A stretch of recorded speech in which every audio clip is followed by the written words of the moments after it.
All right, I believe we're going to go ahead and get started. Thank you all for being here. I'm Jessica Burnton from American Jewish Committee. We're here today with families whose loved ones have been kidnapped by Hamas and are being held in Gaza. They're doing everything in their power to bring these folks home safely. And AJC is committed to the safe release of every single hostage. We appreciate our partner organizations who have made today possible. And with that, I'm going to turn it over to Mr. Hoyer to introduce our first family member.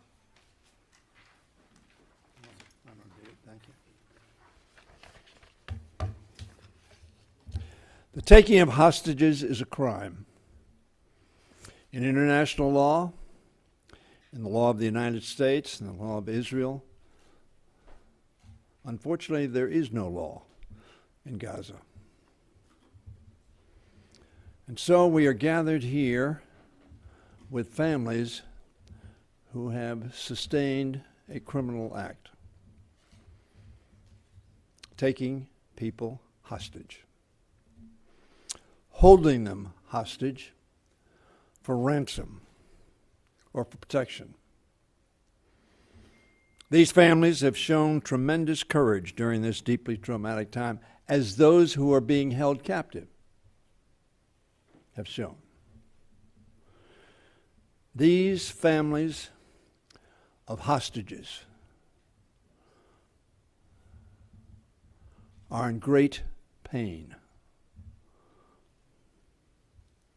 because they do not know and are not notified, as any humane captive should have, knowledge that their relative still lives. We must exorcise this cancer on the body politic that is called Hamas. The governor of my state, newly elected, his name Moore. He served in the 82nd Airborne Division and served in Afghanistan and Iraq. And as he ran for governor, his mantra was this: leave no one behind. And the Congress of the United States is committed, Republicans, Democrats across the board, in leaving no hostage behind. These families remind us of the profound solidarity between America and Israel. We are two nations, but we stand as one. It's my privilege to introduce a member of a family who is a 19-year-old young man who served in the IDF, who happened to be close to the border that was transgressed by these terrorists, these cancer on the body politic, and we believe taken hostage.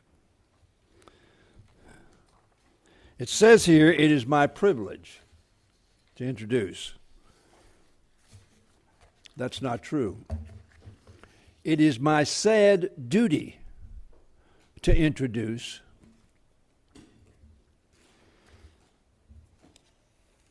a member of a family with whom we share the agony of the unknown. 19-year-old Itay Chen was taken captive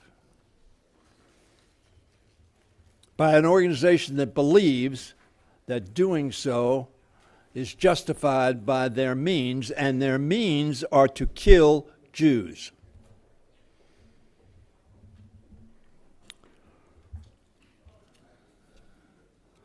I am in awe of the fortitude that his parents, siblings, and loved ones have shown during this crisis. I want you to know we share your grief and the grief of all the family members who are assembled here and will be introduced by members of Congress. We pray for the day that Itay will be return home safely, and we'll do everything we can to make that a reality. Today, tomorrow, and every day thereafter, until those hostages are returned whole, well, and alive. I've just met Ruby, so I can't give you a long recitation of him, but he comes from Flatbush, and that's one tough group of people. He now lives in Tel Aviv, another tough group of people. I mentioned a song that you sing sometimes when you're for a candidate or for a cause. And that song is, like a tree standing by the river, we will not give in. We will not retreat. We will not forget. And we will recover and welcome back the hostages of Hamas. Ladies and gentlemen, a brave soul, Ruby Chen.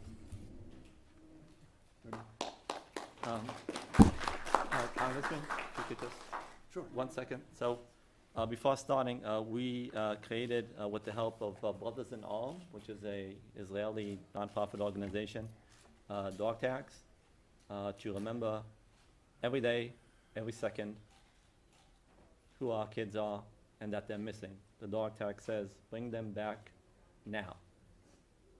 Congressman, if I can? Sure. Would be glad if you could also wear this with you in Congress, your next meeting, meeting afterwards, and tomorrow, and continuing to think about us. And the main objective, bring them back home now. Amen.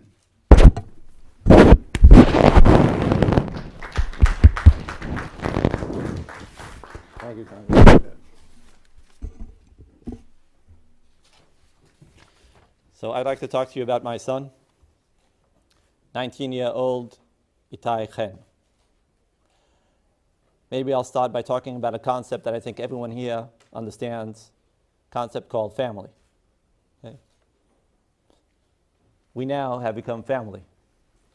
We live in this bizarre universe of not knowing if our loved one is alive, dead, being taken care of, what did he eat, where did he sleep. A week and a half ago, Itay's youngest brother, alone, so Itay has two brothers, an older one and a younger one.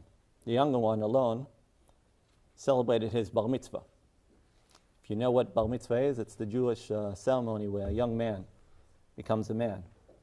Our intention was to celebrate our small event with our intimate family members. As I'm sure all of you, if you have a birthday, anniversary, you want it to be with your family members. That's what we wanted as well.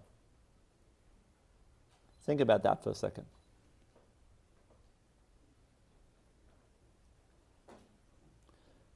We have one agenda only by coming here. We represent about 220 hostages from 35 different nationalities. We demand not only the U.S., but all of the international community put at its highest agenda, number one agenda, bringing the hostages back home now. Itay is a very active kid. He plays a lot of basketball. He contributes a lot to the community. I like to hope that, like myself as a New Yorker, he has a tough New York DNA. I hope that when he was at that moment, he knew how to survive, and somehow, somewhere, he's alive, and we'll get him back soon. That's the only thing we think about, the only thing we ask. The senators that we've been meeting, congressmen, other policymakers. Bring them home, now. Thank you.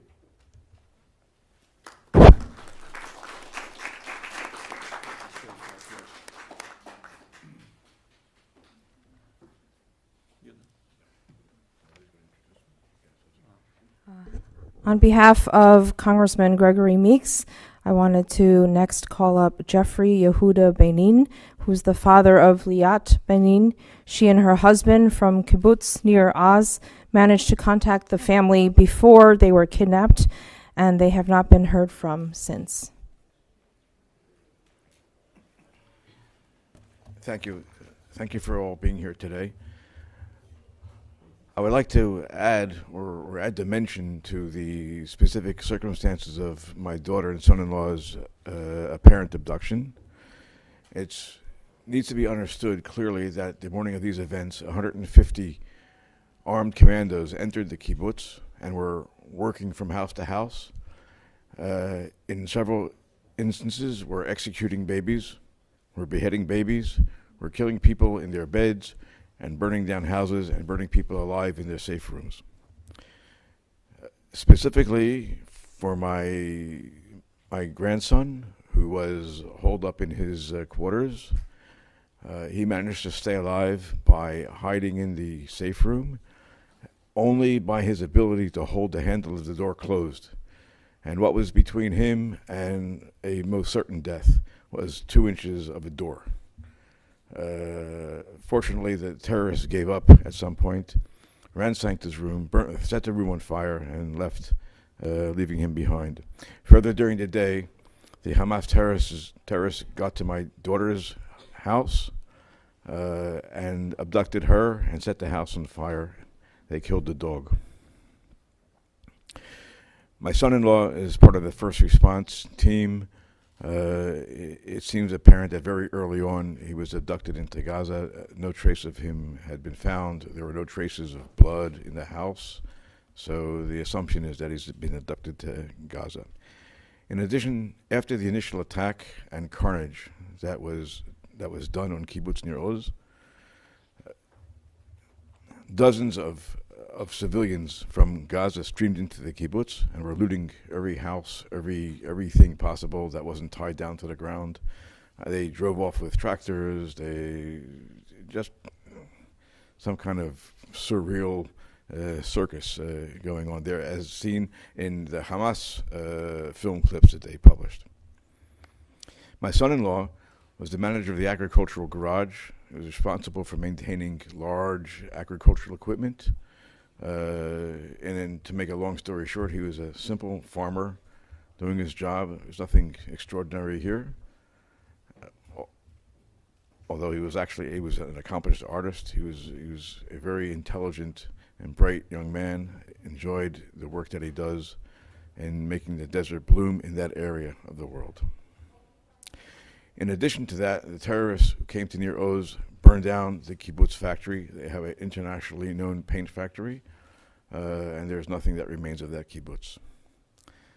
The conclusion of all of these different things sees us with a community that has lost over 25% of the members of the community who have been killed, abducted, or otherwise missing.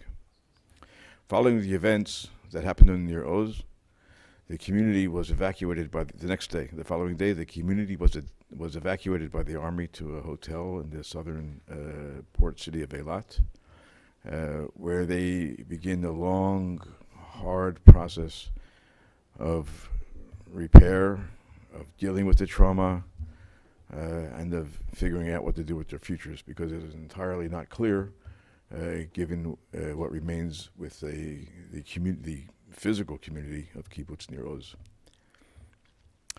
I would like to say that the response of the American embassy staff, to the plight of our loved ones has been exemplary, and this needs to be mentioned for everyone to see, in particular compared with the early response of the Israeli authorities. We have spoken. First of all, cases were passed on to the FBI. I think, as Ruby mentioned, these are actual criminal acts. So the FBI has been called in to investigate each instance of a Hamas attack on an American citizen. The FBI is involved. People from the State Department are involved in terms of hostage affairs. The entire handling of these incidents has been exemplary. I feel that it's upon us to make sure that there is continued pressure on members of Congress and the Senate to keep this topic front and center, and to try to come to a resolution of this situation as quickly as possible. I think I would be remiss if I failed to mention that the Hamas attack on Israel on August 7th was also an attack on the United States with deep ramifications. And I would like to emphasize, in our conversation with President Biden, in our Zoom conversation with families of the abducted, that he laid out, first of all, he understands the gravity of the situation. He expressed deep sympathy for all of us and our families. And he laid out the basis for a plan of action that I believe makes sense, is worthy of support from wall to wall, total bipartisan support for the president's plan of action to deal with this. The Hamas has to end. They are in no way any part of any solution of any kind in the Middle East. Thank you.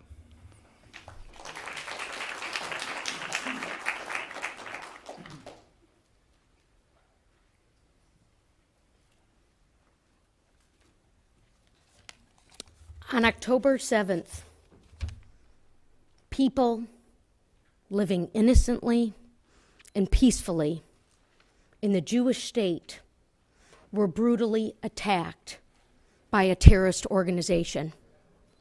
Neighborhoods were pillaged. A peace festival bore witness to 200 lives lost. And alongside these innocent lives that perish, hostages were taken in the most brutal, inhumane way possible. No one was spared. Children, the elderly, women, men, people waking up on a holiday. We join you loudly from the chambers of this Congress in the United States of America to say, bring them home now. Bring them home now and resolutely. And we will not stop pushing alongside you for the return of these innocent human beings. Many Israeli, some American, many nationalities represented. As the co-chair of the hostage task force, I know how difficult this journey is for you to make. And I am so sorry you have to trek through these halls of this Capitol. But please know, to every one of the families, that we uplift you in a bipartisan way, and we uplift your loved one. Terrorism must be accounted for. Hamas must be held accountable. Hamas must go. I would like to introduce now someone who's touched my life very personally, Omer Perry, the daughter of Haim Perry, one of the more than 80 hostages taken from kibbutz Nir Oz. Thank you for sharing your father's story, and I would like to, on a personal note, extend that in a couple of months, my own father, who's an educator, will turn 79 years old. So we will keep standing alongside you to fight for the release of your father. Thank you. We love you.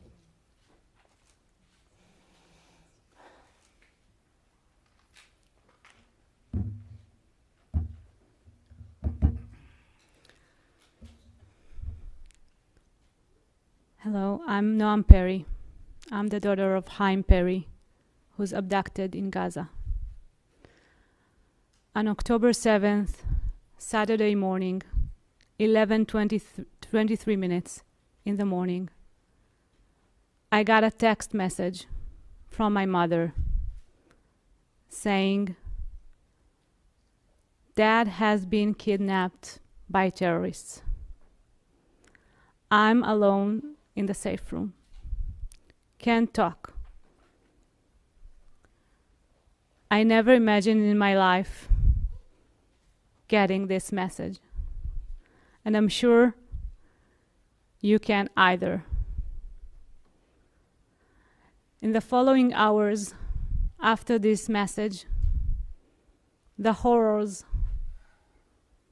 that this peaceful community of Near Oz and others near the Gaza Strip has been through got clearer and clearer.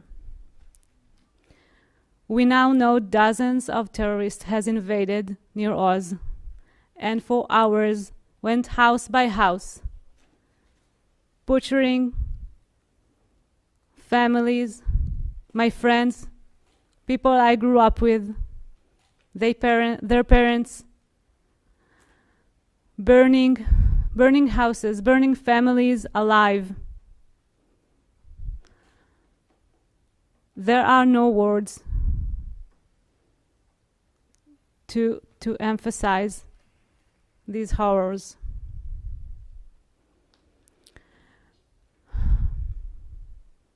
We've made this long trip to be able to tell you these stories because we know the numbers are staggering and no one can think of 220 people in captivity. But we know from Near Oz alone, there are 16 children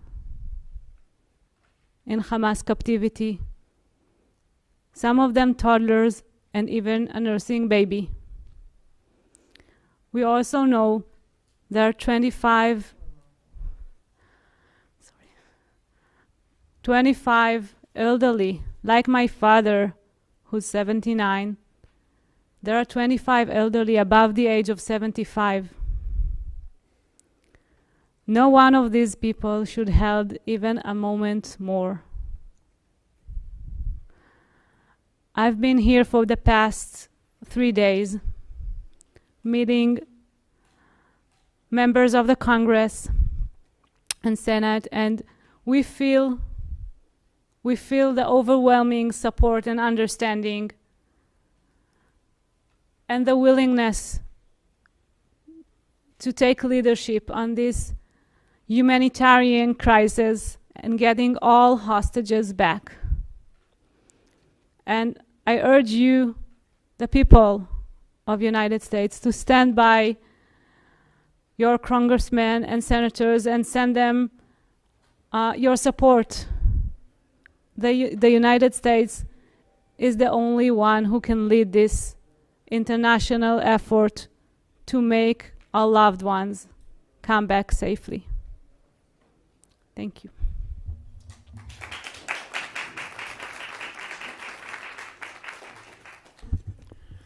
Well, good afternoon. I'm French Hill. I represent Little Rock, Arkansas in the House, and I'm proud to stand here with my colleagues on both sides of the aisle to express our outrage about what's happened in Israel by the brutal puppet of Iran, Hamas, and their invasion of Israel. And I also am so proud to serve with Haley Stevens and be her co-chair on our hostage task force, where we try to provide our congressional offices the information they need to serve these families that have been taken hostage and to make sure that the State Department meets their standards through the Special Envoy's office of giving them the information they need to be effective in getting their loved ones home. An American citizen from Long Island, New York, Omer Neutra, just 22 years old, is being held hostage in Gaza. And everyone in this House, on both sides of the aisle, want him home. I'm so grateful to Greg Meeks, our ranking member on the Foreign Affairs Committee, and Mike McCall, our dynamic chairman of that committee, for bringing us all together on the House floor and speak with one voice yesterday about America's outrage over what's happened in Israel to our ally, our friend. We were the first country to recognize the government and country of Israel. So we are all together on this. And I'd love very much for Omar's dad, Ronan, to come up and tell you his story and the impact this is having on their family. And again, illustrating the horrific impact of Hamas.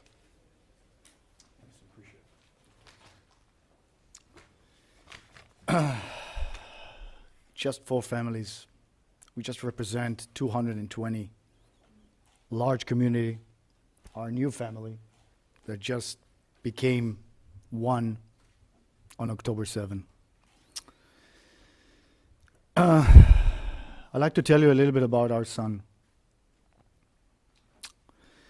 My wife and I, Orna, our younger son, Daniel, we are dual citizens of the United States. We live in New York. Our boys were born in New York. Our son, Omer, is actually a 9/11 baby. He was born shortly after 9/11. Actually, my wife was pregnant, 9 months pregnant, as she was crossing the bridge on foot, and I picked her up.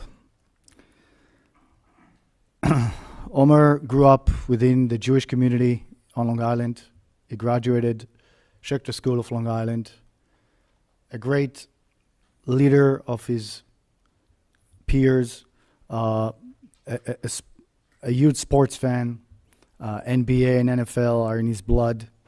Plays a lot of different sports and became the captain of both his volleyball, soccer, and basketball teams.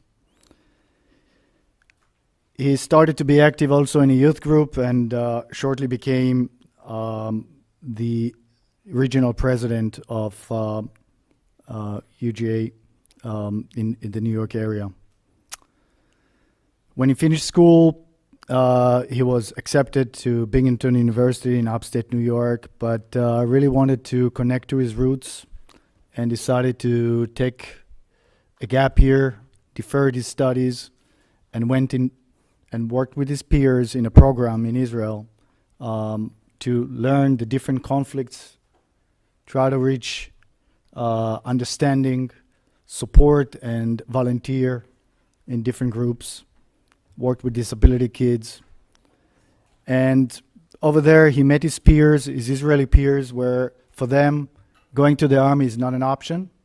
Everybody in Israel goes to the army.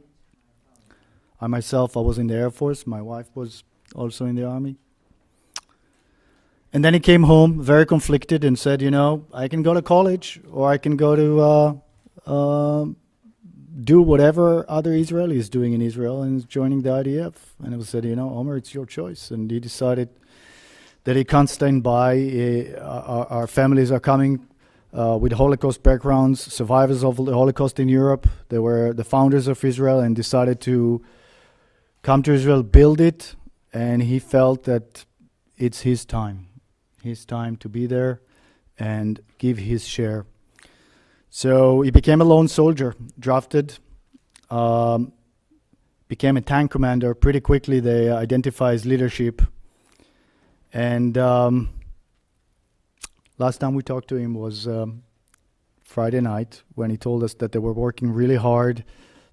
The previous few weeks he was looking for a quiet time and a quiet, peaceful weekend. And as we know, that wasn't the case.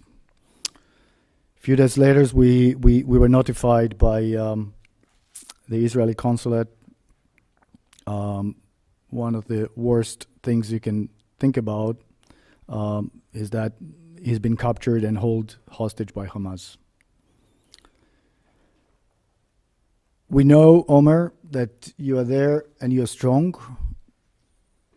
If you see this, Omer, know that you have United States behind you. You got all the administration behind you. Know that 220 people there out there with you are not forgotten. There is a big, big support here and a big cry. And anybody in the free world should be working as hard as they can to release you. And we, the families, will not stop until everybody is back. We expect the administration to do everything in their power to release the American hostages, the Israeli hostages, the young, the old, the women, everybody. And we know that there is sincere intention to reach that point, but we need it now. There are sick people, there are wounded people. Time is running out. Thank you.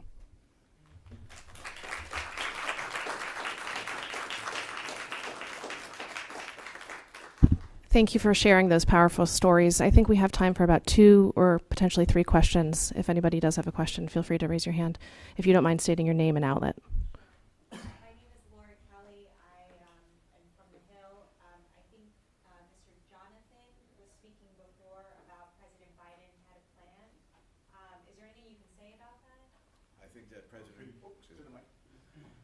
I believe, first of all, thank you for your question. I believe that President Biden's address to the family members of the hostages is a matter of public record, actually. There was really nothing new there that he hadn't said before. He just made it clear in much more certain terms.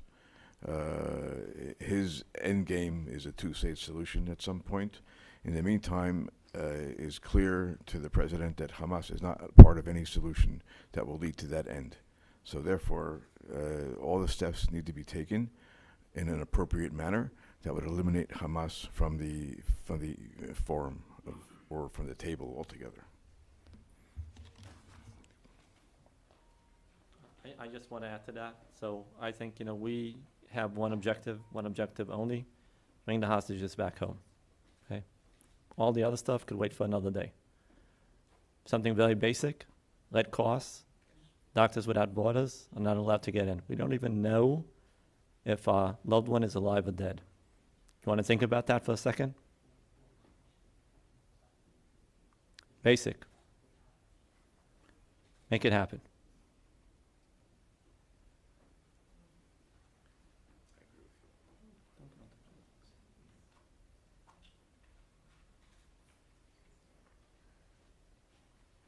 Anybody else have any other questions?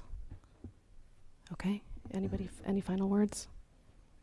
All right. Thank you all so much for being here. Thank you for sharing these stories. We appreciate it.